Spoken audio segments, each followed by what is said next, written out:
오늘은 주기도문 다시기도로 5번째 시간이고요. 하나님 나라를 구하는 기도라는 제목을 가지고 말씀을 나누도록 하겠습니다. 사람은 늘 무언가를 기다리며 살아갑니다. 어렸을 때는 빨리 성인이 되기를 기다리고, 학생들은 방학이 좀 빨리 왔으면 좋겠다, 졸업이 빨리 왔으면 좋겠다, 이것을 기다리고, 결혼을 약속한 커플들은요, 결혼할 날짜를 그렇게 기다립니다. 여행을 좋아하는 사람은 그 다음 또 여행지를 기다리고 있고, 어떤 사람은 새로운 기회가 자기에게 찾아오기를 기다리고 있고, 삶의 문제가 있다면 그 삶의 문제를 해결받기를 기다립니다. 이 중년의 나이가 되면요, 우리 자녀들이 좋은 대학, 좋은 직장, 좀 더 안정된 삶을 살아가기를 또 기대하고 기다리죠. 그리고 우리 어르신들은 이 독립한 그 자녀들이 좀 자주 좀 찾아왔으면 좋겠다, 좀 그런 마음을 가지고 기다리는 것 같습니다. 근데 여러분, 요즘 사람들이 가장 익숙하게 기다리는 게 뭔지 아십니까? 뭘 것 같아요? 아마존 물건이랍니다. 아마존에서 주문한 그 물건이 언제 오는지 하도 사람들이 기다리니까 언제 집 앞에 오는지를 알람으로도 알려주는 그런 세상입니다. 생각해 보면 우리의 삶은 이렇게 기다림의 연속이에요. 그런데 기대하고 기다렸던 것들이 시간이 지났는데도 채워지지 않으면 실망하게 되고 또 낙심하게 되고, 그래서 결국 더 이상 기다리지 않게 됩니다. LA 새생명 비전교회를 담임하고 계시는 강준민 목사님이요, 기다림은 길을 엽니다라는 책에서 이런 말을 했어요. 기다림은 배우는 것입니다. 저절로 터득할 수 없습니다. 기다림은 하나님의 본성이며 하나님의 성품입니다. 기다림은 믿음이기 때문입니다, 이래요. 그러니까 기다림이 하나님의 성품이고 하나님의 본성이기 때문에 우리가 무언가를 기다리는 삶이 계속해서 우리의 삶에 있을 때 훈련을 받아야 된다는 거예요. 그냥 기다리는 것이 아니라 기다림을 배워야 한다. 왜냐하면 우리가 하나님의 형상을 닮아 지음받았기 때문입니다. 그렇다면 하나님의 형상을 닮은 우리가 무엇을 기다리며 살아야 할까요? 예수님은 오늘 제자들에게 기도를 가르쳐 주시면서 나라가 임하시오며 뜻이 하늘에서 이루어진 것 같이 땅에서도 이루어지다, 이걸 기도하라고 그랬어요. 그러니까 하나님 나라를 구하는 기도를 가르쳐 주셨습니다. 그러면 성경이 말하는 하나님 나라는 뭘까요? 예수님이 말씀하신 하나님 나라는 사람이 죽어서 가는 그 천국만을 말하는 것은 아닙니다. 그래서 먼저 우리가 나눌 이 첫 번째 교훈은 하나님 나라는 하나님이 왕이 되시는 것입니다. 하나님 나라는 하나님이 왕이 되시는 것이에요. 예수님께서 말씀하신 나라가 임하시오며에서 이 말하는 이 나라는 마태복음 전체를 쭉 보면요, 하나님의 나라를 의미합니다. 이 하나님 나라의 성격을 가장 잘 보여주는 구절이 마태복음 12장 28절에 있는데, 그러나 내가 하나님의 성령을 힘입어 귀신을 쫓아내는 것이면 하나님의 나라가 이미 너희에게 임하였느니라. 그러니까 하나님의 능력이 있어서, 그 능력이 있다는 것은 그 하나님이 내 안에서 다스려지는 거죠. 그래서 그 능력을 가지고 귀신을 쫓아내면 이미 하나님의 나라가 이미 임했다, 그래요. 우리는 흔히 천국과 하나님 나라를 그냥 무조건 똑같은 걸로만 생각을 하는데 사실 같은 거 맞습니다. 그런데 굉장히 중요한 의미가 있는 거예요. 일단 천국은요, 하나님 나라가 완전히 이루어진 곳입니다. 그러니까 다른 뜻이 있을 여지가 없어요. 거긴 하나님의 뜻이, 하나님의 다스리심이 하나님이 왕으로서 완전히 이루어진 곳, 그 천국이에요. 그리고 우리가 이 마태복음에서 말하는 이 하나님 나라는 지금 이 땅 가운데 시작된 하나님의 통치, 다스림, 이것을 말합니다. 그러니까 천국도 하나님이 다스리는 곳이고 우리가 살고 있는 이 땅도 하나님이 다스리시면 그곳이 천국이고 하나님 나라다, 이렇게 말하는 거예요. 그래서 성경에는 하나님 나라를 믿음으로 살아간 그 인물들의 이야기가 있는데, 구약에 다니엘과 세 친구가요, 하나님 나라를 믿음으로 살았던 사람들입니다. 다니엘이 살고 있던 시대는 바벨론 포로기였습니다. 그리고 이때 바벨론의 왕이 느부갓네살 왕이었는데, 어느 날 왕이 나라에 이런 결정을 내렸어요. 두라 평지라는 곳에서 높이가 30m가 되는 금신상을 만들고 전국에 있는 모든 신하들을 모이게 합니다. 이 금신상의 낙성식이 시작될 때에 이제 나팔을 불게 될 텐데, 그 나팔을 불 때에 모든 사람들이 그 금신상 앞에서 이제 절을 하게끔 명령을 한 거예요. 만약 절하지 않는 사람이 있다면 풀무불에 던져넣겠다, 이렇게 명령을 했습니다. 낙성식이 열리고 나팔 소리가 울렸습니다. 모든 사람들이 그 금신상 앞에서 절을 하는데 딱 세 사람만 그 넓은 평지에서 서 있는 거예요. 바로 왕에게 보고가 들어갔고 결국 이 세 사람은 왕 앞에 서게 됩니다. 느부갓네살 왕이요, 이 세 사람에게 지금이라도 너희들이 절을 하면 용서해 주겠다, 그리고 다시 기회를 주는데, 이들이 이렇게 이야기를 해요. 다니엘 3장 16절부터 18절 말씀 보십시오. 사드락과 메삭과 아벳느고가 왕에게 대답하여 이르되, 느부갓네살이여, 우리가 이 일에 대하여 왕에게 대답할 필요가 없나이다. 왕이여, 우리가 섬기는 하나님이 계시다면 우리가 맹렬히 타는 풀무불 가운데서 능히 건져내시겠고 왕의 손에서도 건져내시리이다. 그렇게 하지 아니하실지라도 왕이여, 우리가 왕의 신들을 섬기지도 아니하고 왕이 세우신 금신상에게 절하지도 아니할 줄을 아옵소서. 여기 지금 아주 중요한 고백이 나옵니다. 이들은 느부갓네살 왕이 자신을 지금 다스리고 있다, 이렇게 말하지 않아요. 지금 우리가 처해 있는 이 어려운 상황까지도 누가 다스린다고 합니까?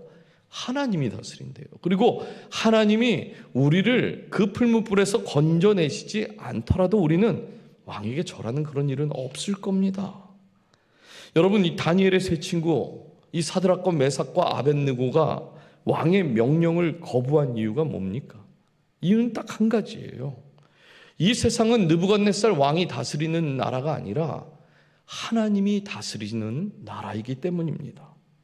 그러므로 여러분, 나라가 임하시오며, 이 기도의 가장 본질적인 뜻은 뭐냐면 하나님만이 나를 다스릴 수 있다는 거예요. 하나님이 나의 왕이 되셔야 된다는 겁니다. 하나님이 나의 가정을 다스려 주시고 하나님이 우리 교회를 다스려 주십시오라고 하는 기도인 거예요. 결국 느부갓네살 왕은요, 이 세 사람을 어떻게 하죠? 풀무불에 집어넣었어요. 얼마나 화가 났는지 평소보다 7배나 더 그 풀무불을 뜨겁게 했다고 성경이 기록을 합니다. 그러면 당연히 이 3명 모두가 다 죽어야 하는 게 맞잖아요. 근데 어떻게 됩니까? 성경은요, 이 풀무불에 3명이 들어갔는데 그 안에 4명이 있었다, 이렇게 기록을 해요. 거기 얘기는 오늘 본문이 아니니까 설명을 길게 할 수는 없고, 3명 모두가 들어간 그대로 다시 나왔습니다. 여러분, 느부갓네살 왕이 지금 그 장면을 본 겁니다. 그러면 어떻게 생각을 했을까요? 풀무불에 들어가기 전에 사드락, 메삭, 아벳느고가 자신에게 했던 그 말을 생각해 보지 않았을까요? 하나님이 살아계시다고 저 사람들이 그랬는데 하나님의 실존에 대해서 고민해 보지 않았을까요? 다니엘서 3장 29절에 이 느부갓네살 왕이 이렇게 말을 해요. 그러므로 내가 이제 조서를 내리노라. 무릇 어떤 백성이나 나라나 언어를 막론하고 사드락과 메삭과 아벳느고의 하나님께 잘못 말하는 자는 그의 몸을 쪼개고 그의 집을 거름더미로 삼을지니 이는 이같이 사람을 구원할 다른 신이 없음이니라 하더라. 여러분, 느부갓네살 왕은 자신이 세상을 다스린다고 믿었던 사람입니다. 그런데 사드락과 메삭과 아벳느고를 통해서 지금 이 느부갓네살 왕이 뭘 본 거죠? 풀무불 가운데서도 사람을 건질 수 있는 신은, 자기가 아는 신은, 그런 신은 전혀 없는데 이 세 사람이 멀쩡하게 살아나오는 것을 보고 하나님이 살아계심을 본 겁니다. 그들이 이야기한 것을 그대로 경험한 거예요. 그래서 자신의 입술로 하나님이 지금 살아계시다고 고백을 해버렸어요. 주님이 왜 오늘 저와 여러분에게 나라가 임하시오며 이 기도를 하게 하신 걸까요? 이유가 똑같습니다. 이런 믿음의 고백을 가진 사람들의 그 삶에서만 하나님을 볼 수 있기 때문이에요. 하나님을 왕으로 삼고 그 하나님의 다스림의 통치 안에 있는 사람에게서만 하나님이 살아계시다는 것을 보여줄 수 있기 때문입니다. 그래서 하나님의 나라가 이루어지도록 기도하라고 한 거예요. 여러분, 하나님 나라는 이렇게 하나님이 왕이 되시는 것에서 시작됩니다. 두 번째, 하나님 나라를 위해 나를 사용하여 주십시오. 그렇게 기도해야 돼요. 하나님이 그 왕이 되시는 것이 하나님 나라의 시작이었다면 이제 우리는 그 나라를 위해 나를 사용해 주십시오. 이렇게 기도해야 하는 것이죠. 사도 바울이 에베소서 5장 15절과 16절에 이렇게 말합니다. 그런즉 너희가 어떻게 행할지를 자세히 주의하여 지혜 없는 자 같이 하지 말고 오직 지혜 있는 자 같이 하여 세월을 아끼라. 때가 악하니라. 지금 사도 바울이 세월을 아끼는 것이 지혜라고 그랬습니다. 왜 세월을 아껴야 하는 걸까요? 지금 시대가 악하기 때문에. 말씀을 보면요, 이 세월을 아끼라라는 말과 때가 악하다라는 말이 이렇게 붙어 있습니다. 그러니까 이 시대가 하나님의 통치를 거부하고 있기 때문에 악한 거예요. 이 세상은 하나님 나라가 아니라, 그러니까 세상 사람들은요, 이 세상은 하나님 나라가 아니라 사람이 주인 되는 그 세상을 만들고 싶은 겁니다. 오늘날 우리가 사는 세상도 한번 생각해 보십시오. 사람이 주인 되는 세상 아닙니까? 하나님 없이도 우리는 행복하게 잘 살 수 있다고 그렇게 믿는 사람들이 가득한 그런 세상을 우리가 지금 살아가고 있잖아요. 그래서 하나님 관점에서 이 시대는 악한 거예요. 그렇다면 믿는 우리는 어떻게 해야 할까요?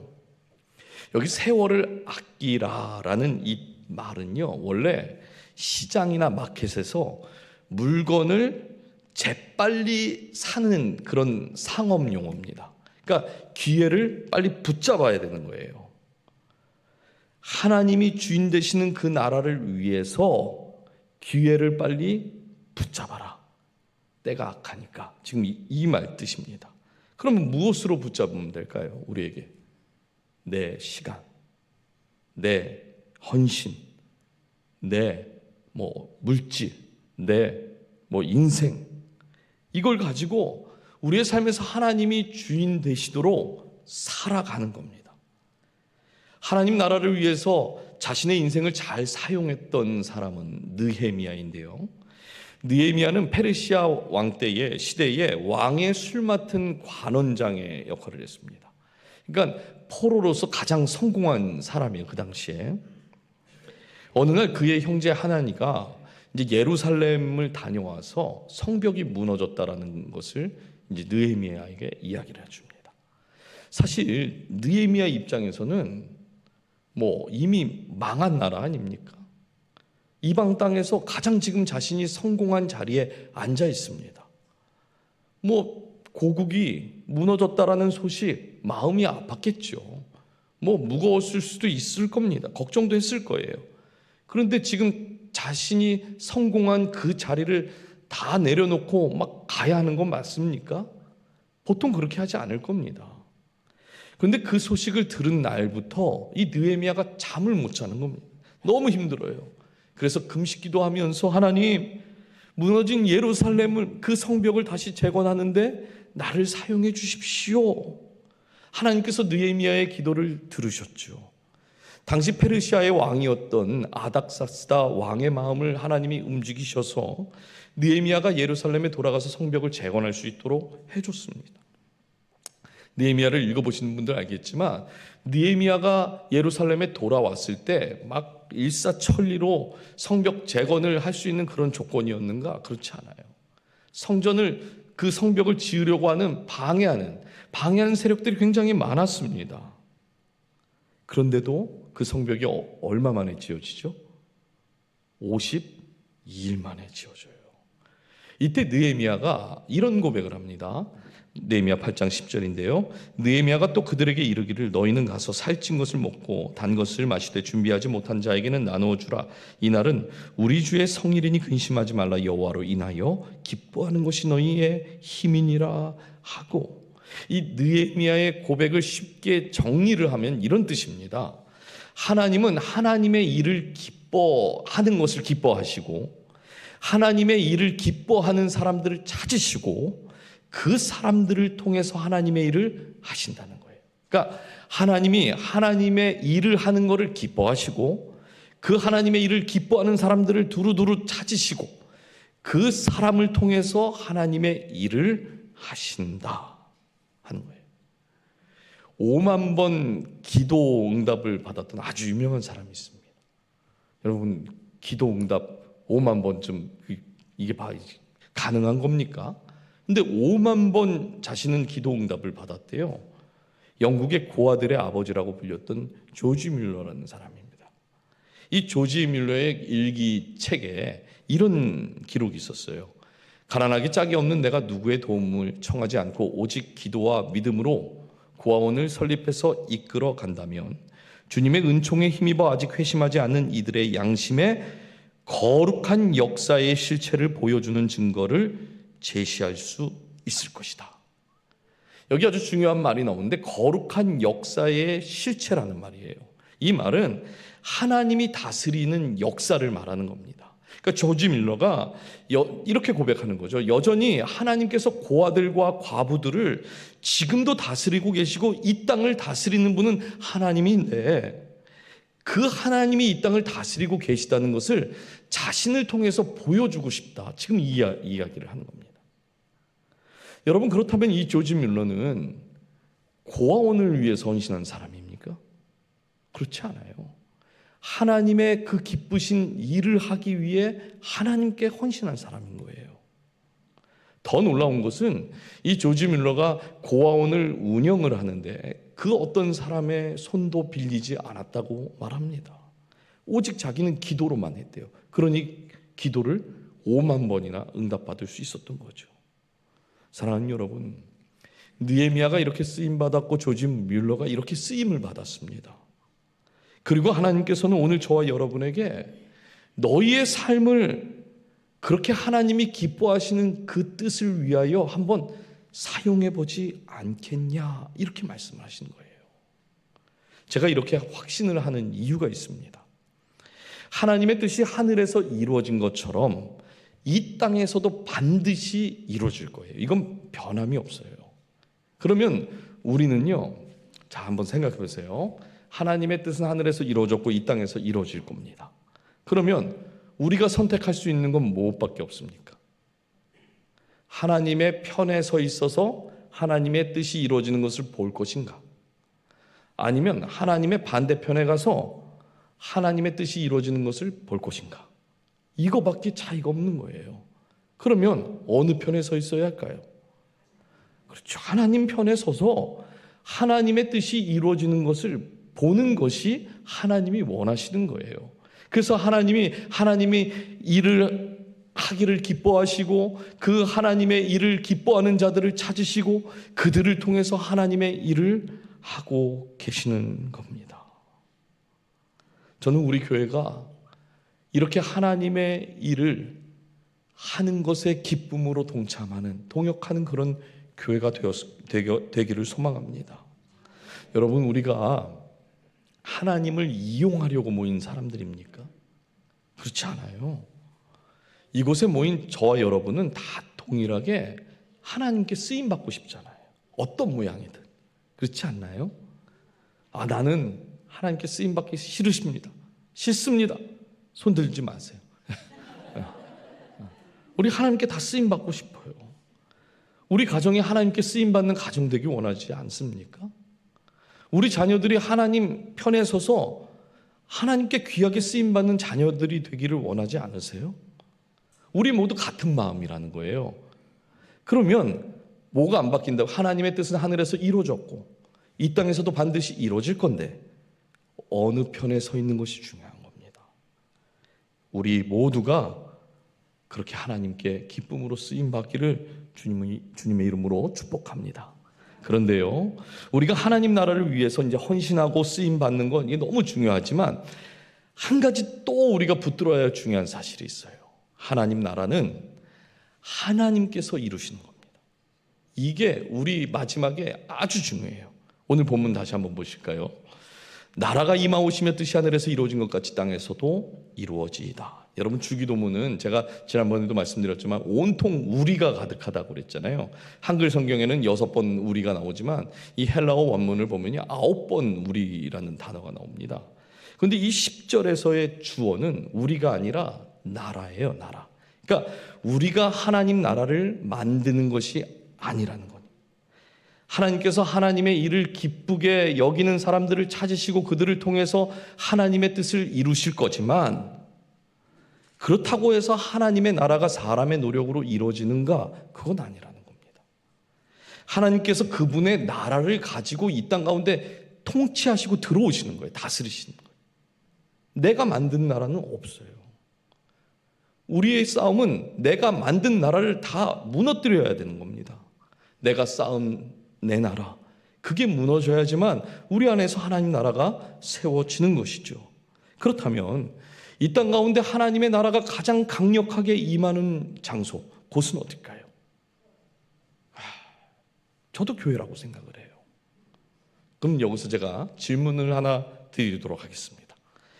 교회를 교회되게 하는 것은 뭘까요? 교회를 교회되게 하는 것, 성도들의 헌신일까요? 막 헌금을 많이 걷어서 교회가 그냥 부자인 걸까요? 아니면 나가서 복음 전도를 많이 해서 그냥 영혼들이 많이 들어오는 게 그것이 교회가 교회되는 일일까요? 교회를 교회되게 하는데 가장 중요한 본질은 하나님 그 자체인 거예요. 교회에 하나님이 빠지면 여기 아무것도 아닙니다. 이것을 가장 잘 보여주는 성경의 에스겔서인데 에스겔서 10장 18절에 이런 말씀이 있습니다. 한번 읽어주실까요? 시작.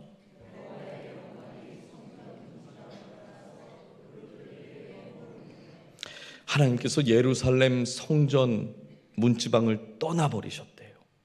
그러니까 예루살렘 성전은 건물로서 여전히 있는데 하나님께서 떠나시니까 어떻게 되는 겁니까? 성전이 더 이상 성전이 아니게 된 것이죠. 결국 그래서 예루살렘 성전은요 무너지는 거예요. 근데 에스겔 43장 4절과 5절에 또 이런 말씀도 있습니다. 시작. 주의 영이 나를 데리고 안뜰에 들어가시기로 내가 보니 여호와의 영광이 성전에. 아멘. 하나님께서 다시 돌아오시니까 성전에 뭐가 가득하답니까? 하나님의 영광이 가득하대요. 그렇기 때문에 교회의 가장 큰 본질은 사람의 헌신, 수고, 헌금 이런 거 다 아닙니다. 여러분, 우리의 입술에서 어떤 고백이 나와야 하냐면 하나님께서 나로 하여금 헌신하게 하셨습니다. 하나님께서 나로 하여금 헌금도 하게 하셨습니다. 하나님께서 나로 하여금 우리 교회를 세우게 하셨습니다. 이런 고백이 우리의 입술에서 나와야 돼요.